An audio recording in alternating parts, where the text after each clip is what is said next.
Bismillahirrahmanirrahim. Assalamualaikum warahmatullahi wabarakatuh. Sini saya Gita Anggraini dengan NIM 12070101026. Di sini saya akan memaparkan studi literatur yang berjudul Penyelesaian Masalah Transportasi menggunakan pendekatan picture fuzzy untuk memenuhi ujian akhir semester topik khusus matematika industri. Nah, adapun alur pemaparan yang pertama ada bab 1 pendahuluan, kemudian landasan teori, pembahasan, dan penutup. Nah, untuk pendahuluan, yang pertama yaitu mengenai masalah transportasi. Nah, masalah transportasi itu merupakan suatu cabang dari riset operasi, di mana masalah pendistribusian barangnya itu dari beberapa sumber ke beberapa tujuan dengan tujuan untuk meminimumkan biaya transportasi atau memaksimumkan keuntungan. Nah, kemudian tujuan utamanya apa sih dari masalah transportasi? Tujuan utamanya yaitu untuk menentukan banyaknya barang yang optimal yang akan diangkut dari beberapa sumber ke beberapa tujuan sehingga meminimumkan total biaya transportasi. Nah, kemudian ada himpunan fuzzy. Nah, himpunan fuzzy dan himpunan fuzzy intuisionistik itu dapat digunakan untuk mengungkapkan situasi ketidakpastian dalam kehidupan sehari-hari, di mana untuk menangani situasi seperti ini atau ketidakpastiannya ini, maka Chuong itu memperkenalkan himpunan picture fuzzy yang merupakan perluasan dari himpunan fuzzy dan himpunan fuzzy intuisionistik. Nah, hal ini dapat dicirikan dengan 3 fungsi seperti derajat keanggotaan, derajat netral, kemudian dan derajat non-keanggotaan atau derajat negatif. Nah, beberapa penelitian sebelumnya itu tidak membahas himpunan picture fuzzy dengan metode critical path analysis. Maka di sini dalam studi ini saya memberikan judulnya yaitu penyelesaian masalah transportasi menggunakan pendekatan picture fuzzy dengan metodenya yaitu critical path analysis. Nah, kemudian ada rumusan masalah. Nah, rumusan masalahnya itu bagaimana menentukan solusi optimal pada masalah transportasi dengan menggunakan pendekatan picture fuzzy. Kemudian batasan masalahnya yang pertama minimasi biaya pengiriman, kemudian menggunakan packing function tipe 1 dan 2, dan kemudian menggunakan matriks transportasi ukuran 4x4. Nah, tujuan penelitiannya yaitu untuk memahami cara atau menentukan solusi optimal pada masa transportasi dengan menggunakan pendekatan picture fuzzy. Adapun ruang lingkup penelitiannya di mana studi literatur ini diambil dari jurnal yang ditulis oleh S. Satyagita dan K. Selvakuman yang berjudul Picture Fuzzy Approach to Solving Transportation Problem, di mana pada jurnal ini terdapat tiga tipe ranking function, sedangkan dalam studi literatur ini hanya diambil 2 tipe ranking saja. Kemudian ada landasan teori. Sebelum itu ada pengenalan mengenai riset operasi, di mana sejarah dari riset operasi yaitu pertama kali dikenalkan di Inggris sebagai hasil studi operasi militer selama Perang Dunia Kedua. Adapun definisinya yaitu suatu alat bantu bagi para decision maker ketika menjumpai masalah-masalah dalam operasi perusahaan untuk mengambil keputusan secara optimal dan bersifat kuantitatif. Nah, adapun selanjutnya ada pemrograman linier. Nah, bentuk umum pemrograman linier itu dapat kita lihat yaitu untuk maksimum sama dengan minimum. Terhadap fungsi kendalanya dapat dilihat seperti ini. Nah, adapun metode untuk menyelesaikan pemrograman linier ada 2. Yang pertama ada metode grafik dan yang kedua ada metode simplex. Kemudian ada optimasi. Nah, salah satu ilmu matematika yaitu optimasi, yaitu untuk suatu ilmu yang fokus untuk mendapatkan nilai minimum atau maksimum secara sistematis dari suatu peluang dalam berbagai kasus. Nah, fungsi tujuannya itu seperti ini untuk meminimumkan dengan batasannya itu seperti ini. Nah, adapun transportasi seperti sebelumnya itu transportasi merupakan masalah pendistribusian barang dari beberapa sumber ke beberapa tujuan dengan tujuan untuk meminimumkan biaya transportasi atau memaksimumkan keuntungan. Nah, kemudian ada pembahasan mengenai solusi layak awal. Solusi layak awal ini terdapat 3 metode. Yang pertama ada metode barat laut, di mana metode ini merupakan metode yang paling sederhana di antara 3 metode, yaitu metode cash cost method, kemudian ada FAM method. Kemudian yang kedua ada metode biaya terendah, di mana tujuan dari metode ini yaitu untuk meminimalisir biaya transportasi dengan alokasi sistematik pada kotak-kotak sesuai dengan biaya transportasi per unit. Kemudian ada FAM atau metode pendekatan Vogel, yaitu metode perluasan dengan alokasinya itu dimulai dengan mencari selisih antara biaya terendah pertama dan kedua dari setiap baris dan kolom pada tabel transportasinya. Kemudian ada proses menuju solusi optimal, terdapat dua metode. Yang pertama ada metode stepping stone, di mana metode ini yaitu suatu metode yang dapat digunakan untuk menyelesaikan problem transportasi dengan cara coba-coba, dan pedoman alokasinya itu dengan NWC dari tabel permasalahan dengan menyesuaikan kapasitas pabrik dan kebutuhan atau permintaan. Kemudian yang kedua ada metode modified distribution atau MODI, yang merupakan perluasan dari metode stepping stone. Nah, perbedaannya itu terletak pada pelaksanaannya yang lebih cepat dan lebih tepat jika dibandingkan dengan metode stepping stone. Kemudian bab 3 dengan judul penyelesaian masalah transportasi picture Fuzzy menggunakan metode critical path analysis.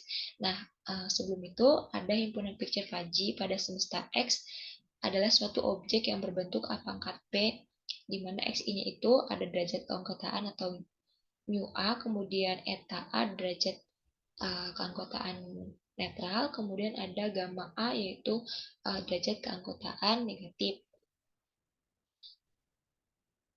Nah, di mana jika eta A-nya itu sama dengan 0, maka ini tuh disebut dengan himpunan Fuzzy intuinistik. Maka perbedaan himpunan Fuzzy intuinistik dengan himpunan picture Fuzzy itu terdapat derajat keanggotaan netralnya itu eta A. Kemudian ada defasifikasi menggunakan fungsi skor dan akurasi yang akan kita gunakan pada metode critical path analysis. Nah, untuk fungsi skor didefinisikan dengan SA atau mu A atau derajat keanggotaan positif dikurangi derajat keanggotaan negatif atau gamma A. Kemudian ada fungsi akurasi dengan definisikan HA, di mana rumusnya itu derajat keanggotaan positif ditambah derajat keanggotaan netral dan ditambah dengan derajat keanggotaan negatif.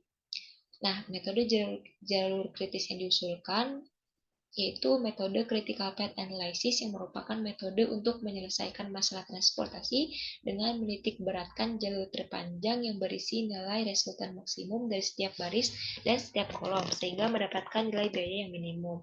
Nah, adapun di sini dapat kita lihat flowchart-nya, yaitu dimulai dengan membuat tabel transportasi dari bilangan picture Fuzzy, kemudian mengubahnya menjadi nilai Eclipse dengan menggunakan dua fungsi skor dan akurasi. Kemudian jika datanya tidak seimbang, maka menambahkan kolom atau baris dummy. Tetapi jika seimbang, maka dilanjutkan yaitu dengan metode critical path analysis, di mana metodenya ini itu memilih elemen pertama dari sel not-red corner, kemudian menambahkan dan menandai semua elemen baris, kemudian menandai semua elemen kolom, dan menentukan metode jalur terpanjang, kemudian menentukan nilai biaya minimum, kemudian mengalokasikan, dan jika semua telah teralokasi, maka itu selesai. Nah, dalam contoh kasus dalam studi literatur ini, yaitu ada 4 perusahaan produk susu di suatu kota dengan menggunakan metode critical path analysis untuk mendapatkan solusi layak awal. Nah, di mana contohnya itu ada suatu perusahaan yang memiliki perusahaan susu ABCD dengan 4 pusat distribusi susunya, yaitu D1, D2, D3, dan D4, dengan jumlah unit yang tersedia dan permintaan pusat distribusi susunya itu sebesar dapat kita lihat seperti ini. Nah, di mana unit biaya transportasinya itu dan bilangan itu direpresentasikan dalam bilangan picture Fuzzy. Nah, dapat kita lihat pada tabel 3.1 ini, di mana ini merupakan bilangan picture Fuzzy. Yaitu ada derajat keanggotaan negatif, derajat keanggotaan netral, dan derajat keanggotaan positif. Kemudian langkah yang pertama yaitu kita membuat biaya transportasi. Nah, kita sama saja ya, biaya transportasi dari setiap pabrik ke setiap pasar itu seperti ini.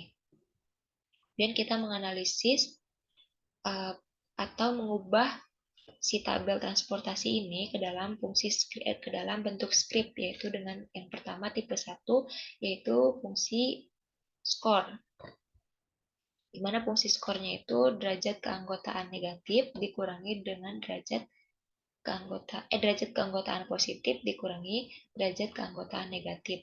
Maksudnya apa derajat keanggotaan positif? Yaitu dapat kita lihat yaitu 0,8 di sini. Kemudian derajat keanggotaan negatifnya yaitu 0,1. Jadi 0,8 dikurangi 0,1 itu 0,7. Begitupun juga dengan sel-sel selanjutnya diisi dengan menggunakan rumus seperti ini. Kemudian kita mengidentifikasi baris, di mana kita menjumlahkan setiap barisnya itu, kemudian menaruh jumlahnya itu pada kolom sebelah kanan dari capacity, itu dengan menamainya itu row summation. Di sini kita jumlahkan barisnya itu baris A dengan jumlah 1,7 dan seterusnya. Kemudian kita identifikasi jalur terpanjang yang pertama, yaitu jalur terpanjang yang pertama itu ada pada 3,3, di mana dengan kapasitas 0,3 ini kita alokasikan ke sel pada baris ini yang memiliki nilai yang lebih kecil, yaitu di mana pada baris D ini nilai yang kecil itu adalah 0,2, maka kita alokasikan 0,3 ini ke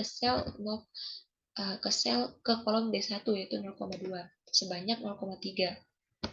Seperti ini. Kemudian jalur terpanjang keduanya yaitu pada row summation 2,2, di mana dapat kita lihat kapasitas awalnya itu 0,4, maka kita alokasikan 0,4 ini ke sel yang pada baris C itu memiliki nilai yang paling kecil yaitu 0,2 di sini.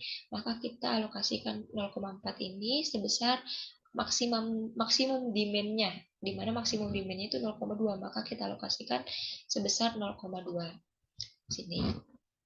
Kemudian kita analisis jalur terpanjang ketiga, yaitu ada di row summation 2,3, maka kapasitasnya ini kita alokasikan ke nilai yang lebih kecil, di mana terdapat pada di sini yaitu kolom D1 sebanyak demand yang tersedia. Demand yang tersedia itu 0,2, maka kita alokasikan kapasitas di sini ke 0,2 sebesar 0,2 ke kolom D1. Dapat kita lihat seperti ini. Kemudian kita mencari jalur terpanjang keempat, yaitu ada di 1,7. Nah, 1,7 ini kapasitasnya 0,5, kita alokasikan ke sel yang memiliki nilai yang kecil, yaitu 0,1 sebesar demand yang ada, yaitu demand yang adanya itu 0,6. Tapi di sini kapasitasnya 0,5, maka kita alokasikan sebesar maksimumnya, yaitu 0,5. Seperti ini. Kemudian kita analisis lagi jalur terpanjang selanjutnya, yaitu ada 2,6 atau 2,3, yaitu 2,6 ya. 2,6 ini kapasitasnya tersisa 0,2, maka kita alokasikan 0,2 ini ke sel yang memiliki nilai yang kecil, itu pada kolom D3. Kita alokasikan sebesar demand maksimumnya, demandnya itu di sini demandnya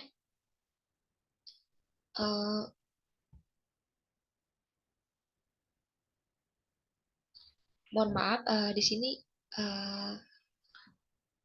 mohon maaf, saya keliru. Untuk jalur terpanjang keempat itu ada di row summation 2,3, di mana row summation 2,3 ini memiliki kapasitas 0,5.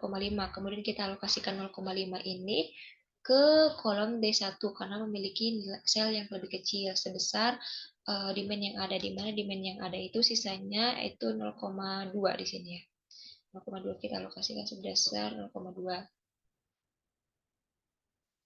Kemudian jalur terpanjang keempatnya ada di row summation 1,7, di mana tadi row summation 1,7 itu kapasitasnya 0,5, maka kita alokasikan 0,5 ini ke sel yang lebih kecil, itu ada pada kolom D1, itu 0,5 di sini kita alokasikan. Dapat kita lihat seperti ini.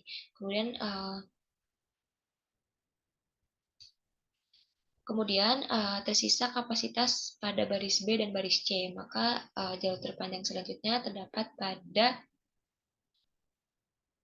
baris C itu sebesar 2,6, maka kita alokasikan 0,2 ini ke sel yang memiliki nilai yang paling kecil, yaitu karena di sini 0,2 sudah teralokasi, maka kita alokasikan ke kolom D4, yaitu sebesar maksimum demand dan maksimum kapasitinya. Maka kita alokasikan sebesar 0,2 ke kolom D4. Dapat kita lihat seperti ini.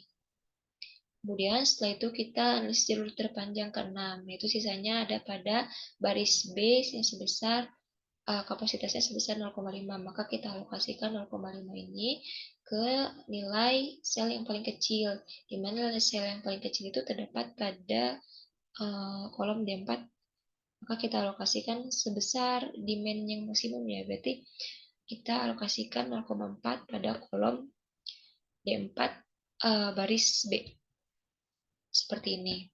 Kemudian masih tersisa lagi kapasitasnya itu 0,1 pada baris B, maka kita alokasikan 0,1 ini ke sel yang paling kecil pada baris B.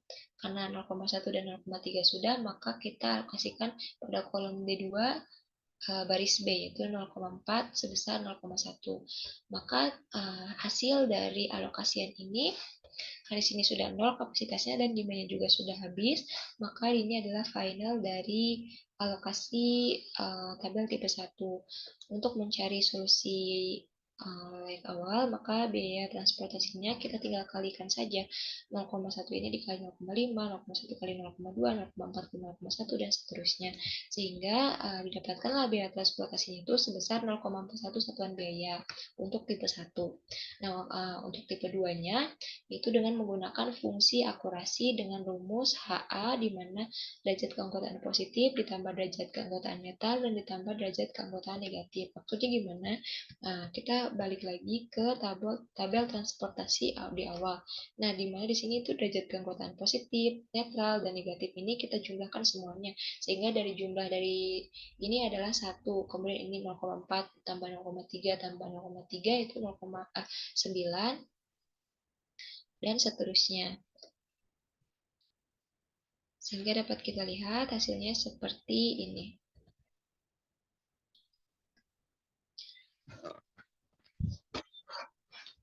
Nah, di sini hasil dari perhitungan yang tadi. Kemudian kita identifikasi baris tabel dengan menjumlahkan setiap barisnya itu, kemudian menaruhnya itu di kolom sebelah kanan capacity.